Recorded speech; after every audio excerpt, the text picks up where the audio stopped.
stood in the bridal dressing suite, my veil halfway pinned to my hair, when I heard my mother's voice through the thin bathroom door. She was talking to my sister Marcy, and her tone made my stomach drop. Honestly, she should be grateful we even showed up. A plain wedding for a plain daughter. Marcy snorted with laughter. And that dress? Looks like she got it off a clearance rack. But before I tell you how it started, I need to ask you a favor. Please like this video, subscribe to the channel, and comment where you are watching from. Your support is critical, and it could save lives. My hand tightened around my bouquet until I felt a petal snap between my fingers.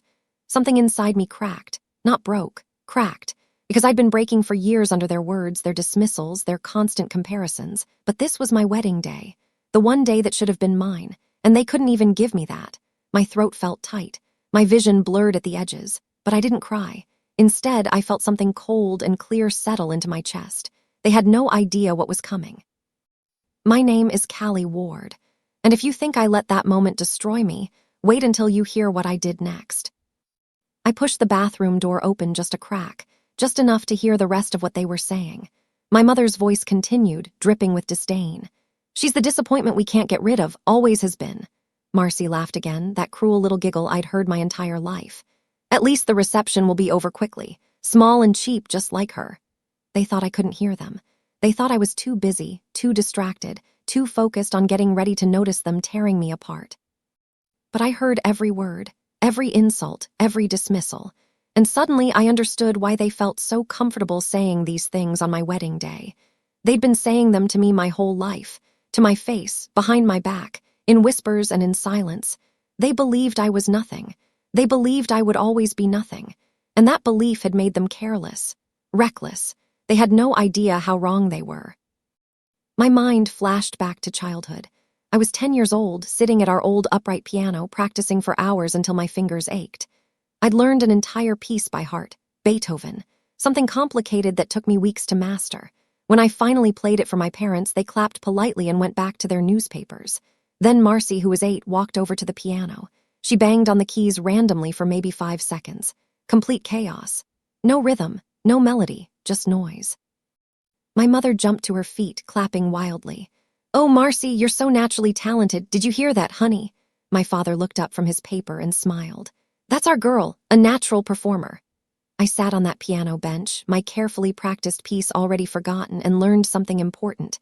It didn't matter what I did or how hard I worked. Marcy would always be the golden one, and I would always be invisible. When I was 13, I won a small art award at school. 3rd place in a district competition for a painting I'd worked on for months. I was so proud. I ran home after school, clutching the certificate and the small trophy, bursting through the front door with excitement I couldn't contain. "Mom, Dad, look what I won." My mother was sitting at the kitchen table with Marcy, helping her with homework. She glanced up briefly, waved her hand dismissively, and turned back to Marcy. "That's nice, Callie. Don't distract us right now. Marcy's got real potential and we need to focus." I stood there, trophy in hand, feeling like I'd been slapped. My father didn't even look up from his phone. That night, I put my trophy on a shelf in my room. It sat there for years, collecting dust. Nobody ever asked about it again. That was the moment I learned to go quiet, to stop expecting praise or recognition, to build my strength in silence where they couldn't see it or diminish it. By the time I turned 18, I knew I had to leave. The house felt suffocating. Every day was a reminder that I would never measure up to Marcy in their eyes, so I applied to colleges 3 states away. When my acceptance letter came, I told my parents I was leaving. My mother barely looked up. "That's fine, dear. Just don't expect us to help with tuition." My father nodded. "You'll figure it out. You always do." Marcy was getting a full ride from them to a prestigious university nearby. But I was on my own. I packed my car with everything I owned, which wasn't much, and drove away from that house. I didn't cry. I didn't look back. I just drove. For the first few years, they barely called, barely checked in. It was like I'd never existed, and honestly, that was exactly what I needed. Space, distance, freedom from their constant disappointment. I worked 3 jobs to pay for school. I ate ramen for dinner most nights. And I started to build something they would never understand. During my junior year of college, I received a letter from a lawyer. My great-aunt Florence, my grandmother's sister, had passed away. I'd only met her a handful of times at family reunions, but she'd always been kind to me. The letter explained that she'd left me a small inheritance. Not a fortune, just enough to make a difference. $15,000. My mother called me when she found out, furious that Florence had left me anything. She should have given that to Marcy. Marcy would have known what to do with it. I didn't argue, I just hung up. I used that money as a down payment on a tiny, crumbling farmhouse 2 hours outside the city. It was a disaster. Broken windows, sagging porch. The roof leaked in 3 places, but it was mine, and I saw potential where others saw ruin. I spent every weekend driving out there teaching myself how to fix it. YouTube videos, library books, trial and error. My hands got blistered. My back ached. But slowly, that house started to transform. One Saturday afternoon, I was at a salvage yard, struggling to load a heavy wooden beam into my truck. I'd been trying for 10 minutes and my arms were shaking. A voice behind me said, "You're gonna hurt yourself doing it that way." I turned to see an older man, probably in his 60s, with weathered hands and kind eyes. His name was Harlan. He was a retired contractor who still hung around salvage yards looking for treasures. He helped me load the beam, then spent the next hour teaching me proper techniques. That day turned into a mentorship that changed my life. Harlan taught me everything: how to restore old homes properly, how to preserve their character while making them functional, how to run a business, how to negotiate with suppliers, how to see value where others saw junk. One day, as we were working on replacing floorboards in my farmhouse, he told me something I've never forgotten. "Callie, the best revenge is building something so beautiful that people can't ignore it." Those words became my mantra. Over the next 3 years, I transformed that farmhouse completely. Then I sold it for triple what I'd paid. I took that money and bought another property, then another. Each one was a wreck that I brought back to life. My hands were constantly covered in scratches and paint. My body ached every night, but my bank account grew. My confidence grew stronger. My skills sharpened. I wasn't just flipping houses anymore. I was creating art, preserving history, building a business that mattered. By the time I was 28, I owned 5 restored properties across 2 states. My family had no idea. They never asked what I was doing, never checked in beyond the occasional holiday text. They assumed I was struggling, barely getting by, the disappointment they'd always expected me to be, and I let them think that, because their ignorance gave me power. It gave me freedom to build something extraordinary without their judgment or interference. Then I found it, the property that would change everything. A massive estate on 12 acres built in the 1920s, sitting abandoned for 15 years. It was a disaster. But underneath the decay, I could see the bones of something magnificent. High ceilings, original crown molding, a grand staircase, ballroom, library, 6 bedrooms. The owner wanted it gone quickly. I made an offer. $5.5 million. Cash. I'd built up enough through my previous sales and investments to make it happen. The day I got the keys, I stood in that massive, empty entrance hall and cried. Not from sadness, from triumph. This was mine, all mine, something my family said I'd never have, something they'd never believe I could achieve. I spent the next year restoring it. Every detail is perfect. Every room is a masterpiece. And while I worked, I met someone who would make it all even sweeter. Someone who saw me for exactly who I was. Someone named Owen. I met Owen at a coffee shop near one of my work sites. I was exhausted, covered in sawdust, and my tool belt was still strapped around my waist. I'd forgotten it was there. When I reached for my wallet, my wrench fell out and clattered across the floor. Owen was sitting at the next table. He picked it up, laughing gently, and handed it back to me. "Rough day?" he asked. I smiled, embarrassed. "You could say that." We started talking. He was an architect working on designs for sustainable housing. We bonded over our shared love of restoration and preservation. He didn't care that I was covered in dust, didn't care that I looked exhausted. He saw something in me that my family never had: strength, passion, vision. We started dating slowly, carefully. One evening, sitting on the porch of my mansion while we watched the sunset, I told him something I'd never shared with anyone. "My family thinks I'm nothing. They always have. I'm terrified that one day you'll see what they see." He took my hand and looked me straight in the eyes. "Callie, they're blind, and that's their loss, not yours." 6 months later, Owen proposed. We were at a quiet lake watching the sunset paint the water orange and pink. He didn't make a big show of it. No crowds, no cameras, just us. He pulled out a simple ring and said, "I want to build a life with you. Will you marry me?" I cried, real tears, happy ones. I said yes without hesitation. That night, I called my parents to share the news. I was nervous but hopeful. Maybe this time they'd be happy for me. Maybe this time they'd see that I was doing well. My mother answered on the third ring. "Callie, what is it?" I took a breath. "Mom, I'm engaged. Owen proposed tonight." Silence. "Then you engaged? Are you sure he's not just settling?" My stomach dropped. Before I could respond, I heard Marcy in the background. "Send pictures of the ring. I'll tell you if it's trash or not." I hung up without another word, and that's when I knew they would never see me as anything but a disappointment. So I decided to show them exactly what they'd missed. Over the next few weeks, my family made their opinions very clear.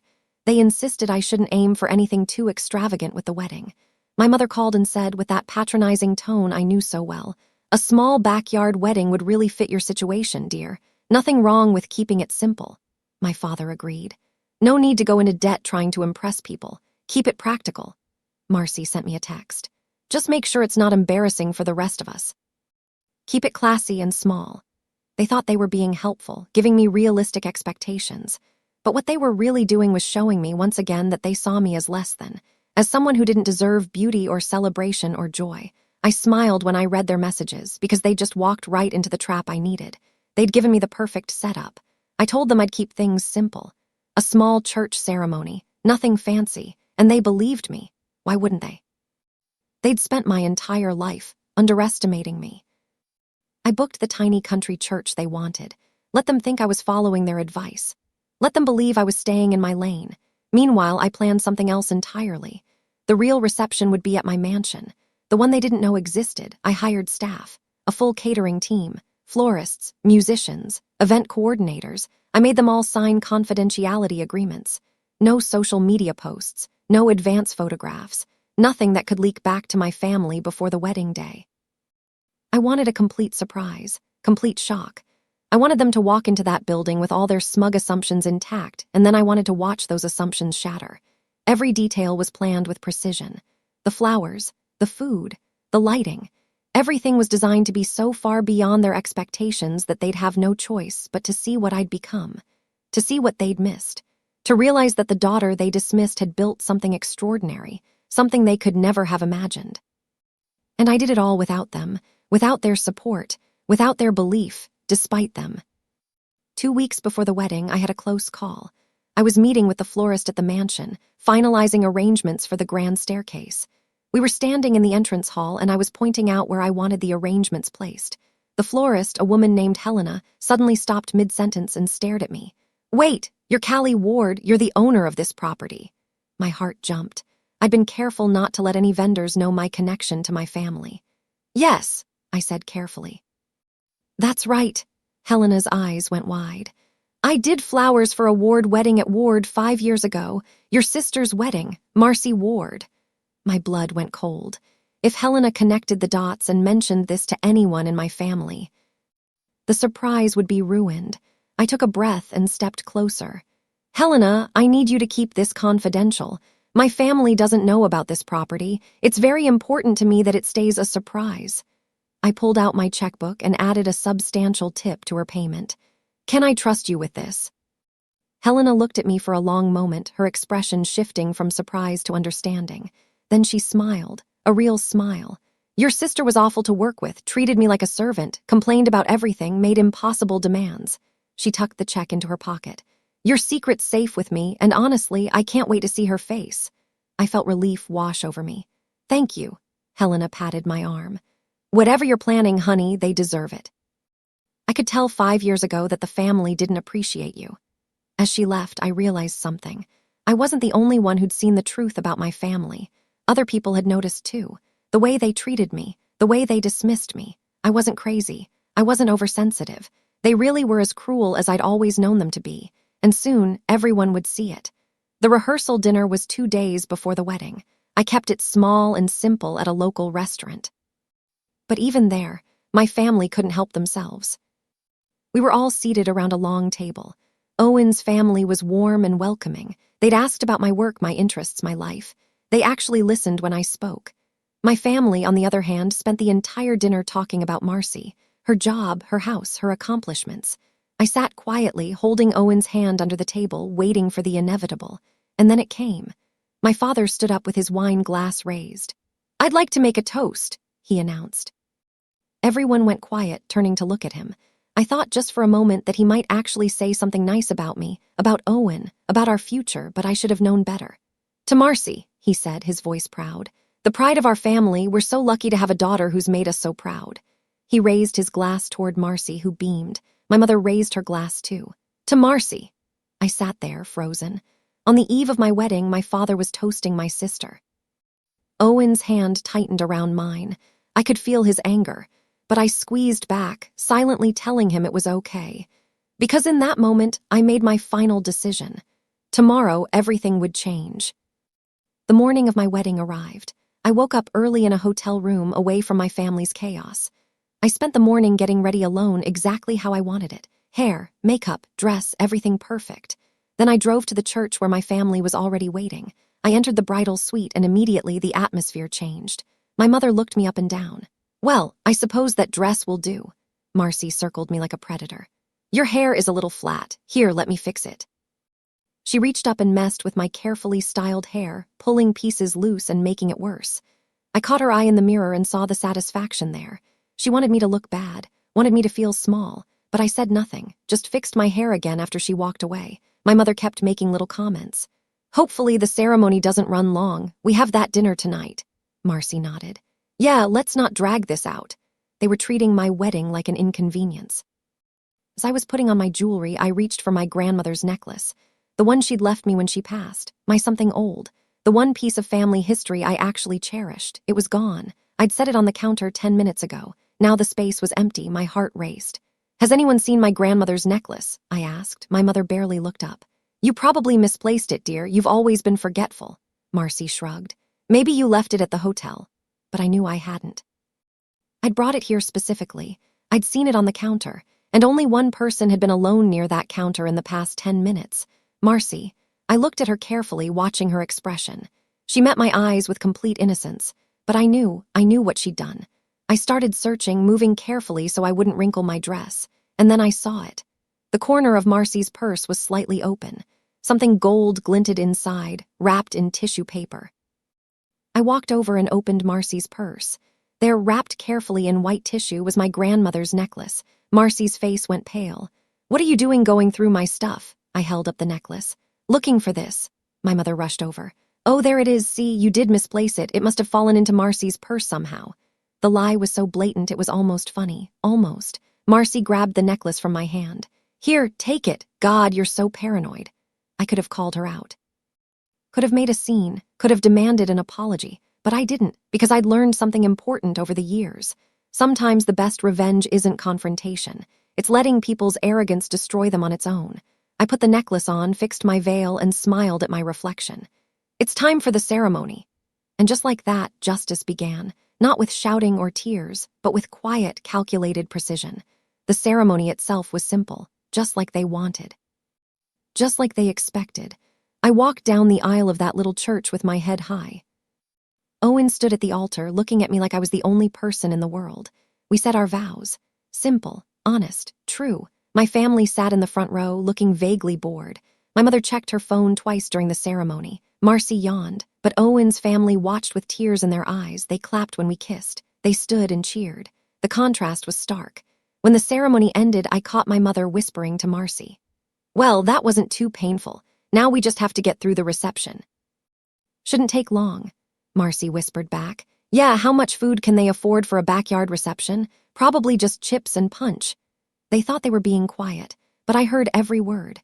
Owen and I walked back down the aisle together as husband and wife. As we stepped outside the church, I gave a subtle signal to the coordinator waiting by the curb. She nodded and spoke into her radio. Within minutes, a fleet of black luxury SUVs pulled up to the church entrance. My family stopped in confusion. Guests started filing out of the church, expecting to see a small shuttle or maybe their own cars ready to drive to some modest backyard venue. Instead, they saw 6 gleaming black vehicles lined up like something out of a movie. My mother grabbed my arm. "Callie, what is this? This seems excessive." I smiled sweetly. "Just transportation to the reception." Marcy looked around nervously. "Where exactly is the reception?" I didn't answer.